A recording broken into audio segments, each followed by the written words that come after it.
नमस्कार, आप देख रहे हैं एनएमएफ न्यूज में आपके साथ शबनम। पीओके में सेना उतार दी गई है। शहबाज शरीफ के जरिए पीओके को पूरा तरीके से छावनी में तब्दील कर दिया गया है। दरअसल हुआ यह है कि पीओके में इस वक्त भारी बवाल मचा हुआ है। लोग सड़कों पर उतरे हुए हैं। ना सिर्फ शहबाज शरीफ के खिलाफ नारेबाजी हो रही है, बल्कि असीम मुनीर तक को घसीटा जा रहा है। यही वजह है कि लोगों की आवाज दबाने, वहां के विरोध प्रदर्शन को रोकने के लिए शहबाज शरीफ ने सेना को तैनात कर दिया है। लेकिन बावजूद उसके भी वहां की भीड़, वहां के लोग दबने का नाम नहीं ले रहे हैं और यहां तक कि नारेबाजी लगाई जा रही है कि हम तुम्हारी मौत हैं।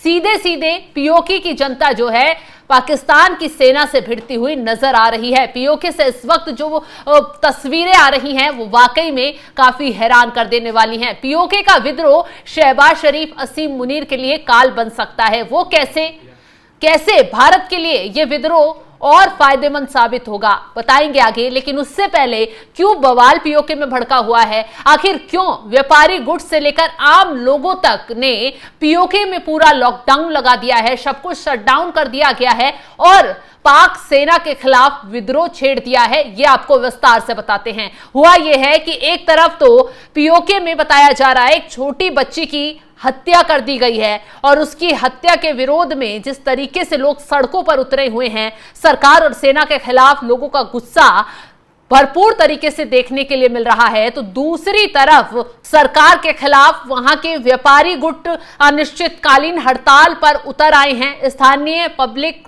एक्शन कमेटी ने वहां सेना के खिलाफ विद्रोह शुरू कर दिया है, जिसका असर अब पूरे पीओके में देखने को मिल रहा है। खबर यह है कि पीओके में मोबाइल इंटरनेट सेवा पूरी तरह बैन कर दी गई है।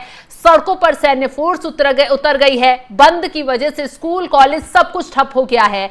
अब रिपोर्ट के मुताबिक ये कहा जा रहा है कि पब्लिक एक्शन कमेटी ने 25 सितंबर को सरकार के साथ एक बैठक की थी। इस बैठक में कमेटी ने अपनी मांग से सरकार को अवगत कराया था। कमेटी का कहना था कि पीओके की जो स्थानीय सरकार है उसके पावर में कटौती हो, वीआईपी व्यवस्था भी खत्म की जाए। आंदोलन की शुरुआत आटे की कीमतों से लेकर हुई थी, जो बाद में धीरे धीरे विद्रोह के रूप में अख्तियार हो गई। स्थानीय मीडिया के मुताबिक कश्मीर संयुक्त नागरिक कमेटी ने 38 मांगों की एक लिस्ट जो है वो पाकिस्तान सरकार को सौंपी। इसमें प्रवासियों के लिए आरक्षित विधानसभा की 12 सीटों को समाप्त करना, पीओके शासन के प्रमुख लोगों को भत्ता और वीआईपी कल्चर खत्म करने जैसी प्रमुख मांगे हैं। प्रदर्शनकारियों की एक मांग यह भी है कि जल विद्युत परियोजना को लेकर भी उन लोगों ने बवाल किया। प्रदर्शनकारियों का कहना है कि इसकी रॉयल्टी सरकार की तरफ से नहीं दी जाती है, जो गलत है, इसकी तुरंत व्यवस्था की जाए। वहीं सरकार ने इन मांगों को पूरा करने में असमर्थता जता दी है। अब कहा जा रहा है कि विरोध प्रदर्शन का नेतृत्व शौकत अली मीर कर रहे हैं। पिछले दिनों मीर ने अपने भाषण में भ्रष्टाचार और रोजगार को लेकर बड़ा मुद्दा उठाया। मीर का कहना है कि पाकिस्तान की सरकार ने पीओके के लोगों को दलदल में धकेल दिया है, इससे अब बाहर निकलने का वक्त आ गया है। आपको बता दें, सिचुएशन कंट्रोल करने के लिए पाकिस्तान सरकार ने इस्लामाबाद में 3000 जवानों की तैनाती पीओके की राजधानी मुजफ्फराबाद में की है। दरअसल पीओके में जो स्थानीय जवान तैनात हैं वो पहले से ही सरकार के खिलाफ प्रदर्शन कर रहे हैं। इन जवानों की मांग है कि समान वेतन और भत्ता दिया जाए। इसी वजह को देखते हुए पाकिस्तान सरकार ने 3000 जवान इस्लामाबाद से वहां भेजे हैं। और दूसरी वजह निकलकर ये सामने आ रही है कि पाकिस्तान में 6 साल की नाबालिग लड़की की हत्या कर दी जाती है, उसके खिलाफ कोई एक्शन ठोस नहीं लिया जाता। जिस तरीके से वहां अपराध बढ़ रहा है, जिस तरीके से वहां सेना का हस्तक्षेप बढ़ रहा है, यही वजह है कि लोगों का गुस्सा लगातार फूटता नजर आ रहा है। अब पीओके के जो हालात हैं वो कैसे भारत के लिए फायदेमंद हो सकते हैं, चलिए ये भी आपको विस्तार से बताते हैं। असल भारत सरकार की तरफ से ऐलान कर दिया गया है कि पीओके हमारा है और पीओके हम हर हाल में लेकर रहेंगे। 370 हटने के बाद से अगला टारगेट पीओके को लेना है। राजनाथ सिंह इसको लेकर कई बार संसद में भी बयान दे चुके हैं। अब ऐसे में पीओके के लोग, पीओके की सरकार, पीओके के लोग, पीओके की सेना, जो वहां की शहबाज सरकार है और वहां की जो सेना है पाकिस्तान, उसके खिलाफ खड़े हुए हैं। तो जाहिर सी बात है वो लोग कई तरीके से मांग भी ये उठाते नजर आए हैं कि हमें भारत में शामिल कर दिया जाए।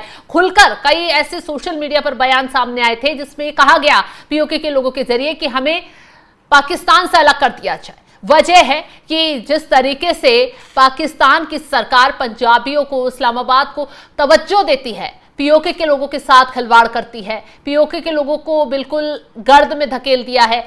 जैसे कि बलूचिस्तान के लोग अपने साथ भेदभाव अत्याचार का आरोप लगाते हैं, वैसे ही पीओके हो गया, खैबर पख्तूनख्वा हो गया, ये तमाम जो प्रांत हैं वो अब बढ़ते हुए नजर आ रहे हैं। पाकिस्तान अब टुकड़े टुकड़े होने की कगार पर खड़ा हो गया है। और शहबाज शरीफ क्या कर रहे हैं, जब भी उनके खिलाफ कहीं प्रदर्शन शुरू होता है, जब भी कहीं उनके खिलाफ आवाज उठाई जाती है, सेना के खिलाफ आवाज बुलंद कर दी जाती है, तो क्या किया जाता है, सेना को उतार दिया जाता है उनकी आवाज दबाने के लिए। उन प्रदर्शनकारियों पर अत्याचार किया जाता है, उन प्रदर्शनकारियों को दबाने की हर मुमकिन कोशिश की जाती है। लेकिन अब जिस तरीके से बुलंद होकर पाकिस्तान की आवाम अपने ही हुक्मरानों के खिलाफ खड़ी हो रही है, अपनी ही सेना के खिलाफ खड़ी हो रही है, एक विद्रोह अंदर ही अंदर छिड़ता हुआ नजर आ रहा है, जो शहबाज शरीफ की कुर्सी के लिए तो खतरनाक है ही है, असीम मुनीर के लिए भी अब घातक होता नजर आ रहा है। अब हालात बिल्कुल वैसे ही नजर आ रहे हैं जैसे नेपाल में बीते दिनों देखने के लिए मिले।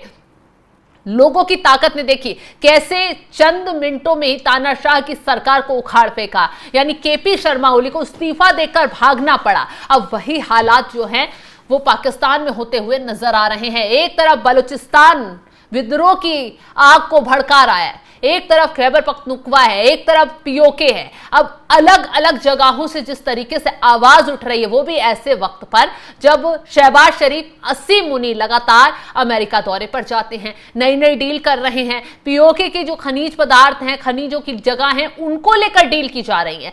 बलूचिस्तान की जो मेन जगह है उनको लेकर डील की जा रही है। इसके खिलाफ भी पाकिस्तान के लोगों में नाराजगी है। उनका कहना है कि बलूचिस्तान के लोगों का कहना है कि हमारी जो खनिज जो जगह है, खनिजों की जो व्यवस्था है, उनको गिरवी रख दिया जा रहा है और हमें बदले में क्या दिया जा रहा है, सिर्फ दबाया जा रहा है, नरसंहार किया जा रहा है। पाकिस्तान में इस वक्त हालात बद से बदतर होते नजर आ रहे हैं। लेकिन शहबाज शरीफ, असीम मुनीर जो हैं वो अपनी मौज काटने में लगे हुए हैं और इस मौज का नतीजा अब किस कदर उन्हें भुगतना पड़ रहा है, शायद उन्होंने उम्मीद नहीं की होगी। पीओके की तस्वीरें देखिए, विद्रोह लगातार देखने को मिल रहा है। एक तरीके से लॉकडाउन लोगों ने लगा दिया है, सेना को खदेड़ने का काम पीओके से कर दिया गया है। यह पहली बार नहीं है जब पीओके में सरकार के खिलाफ आवाम सड़कों पर उतरी है।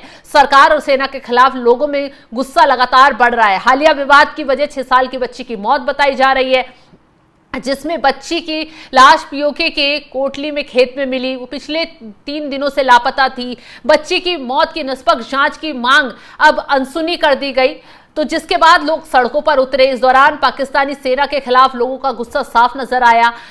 सामने आए वीडियो में भी देख सकते हैं, लोग सुरक्षा बलों के काफिले के सामने नारेबाजी कर रहे हैं। सैकड़ों लोग इकट्ठा होकर सड़कों पर प्रदर्शन कर रहे हैं कि हम तुम्हारी मौत है जैसे नारे लगाए जा रहे हैं। पीओके में लोगों के प्रदर्शन को कुचलने के लिए सुरक्षा बलों ने हदें पार कर दी हैं। लोगों के ऊपर गोलियां चलाई हैं, आंसू गैस के गोले छोड़े गए हैं। झड़पों में कई लोगों के घायल होने की खबर सामने आई है। हालात इस वक्त तनावपूर्ण होते नजर आ रहे हैं। तो एक तरफ जिस तरीके से व्यापारी संगठनों का प्रदर्शन है, उनकी मांगों को लेकर वो सड़कों पर उतरे हो, तो दूसरी तरफ बच्ची की मौत के बाद, बच्ची की हत्या के बाद जिस तरीके से बवाल छिड़ा हुआ है, उससे कहीं ना कहीं शहबाज शरीफ, असीम मुनीर बैकफुट पर आते नजर आ रहे हैं। क्योंकि पीओके की जनता ने जिस तरीके से सेना को खदेड़ने का काम किया, पाकिस्तान की सेना की किरकिरी कर दी है, उससे वाकई में इन तस्वीरों के बाद शहबाज शरीफ की चारों तरफ, असीम मुनीर की चारों तरफ तू होती नजर आ रही है। फिलहाल इस खबर को लेकर आप क्या राय रखते हैं, कमेंट बॉक्स में जरूर बताइएगा। तमाम बड़ी खबरों की अपडेट के लिए आप हमारे साथ जुड़े रहें। नमस्कार।